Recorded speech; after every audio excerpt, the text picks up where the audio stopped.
Now, the coronavirus pandemic has shone a light on how we care for older people in care homes, and the weekly Clap for Carers also highlighted the work of those who care for vulnerable people, either in institutions or in their own home. MPs on the Health and Social Care Committee took evidence from care workers who told them they felt undervalued, poorly paid and demoralised. Do you feel valued for what you do? No. Not. I feel valued by the company that I work for. I don't feel valued by members of the public. Especially since COVID, it's been tough. We get tutted out because we're in uniform out in the street because people telling us we shouldn't have our uniforms on.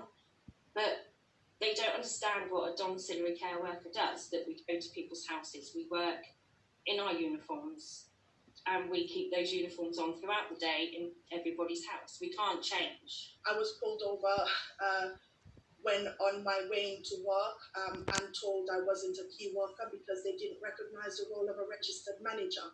And that's really sad, and we just need to really get the message out there that this sector does do quite a lot to support the wider system, and it needs to be that we have that recognition. At the weekend, there's this amazing sign in the shop window saying 30% off for all NHS employees. And I think that's really demoralising for them because they're making the same effort, they're doing the same work.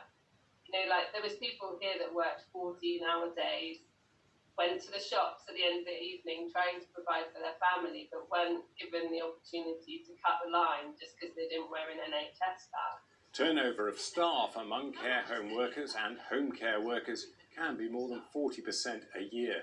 How much is pay a factor in terms of recruitment and retention of staff? It's a big factor. I'm sure Marlene will agree. And that is based on the funding for these beds, because majority of them are funded by the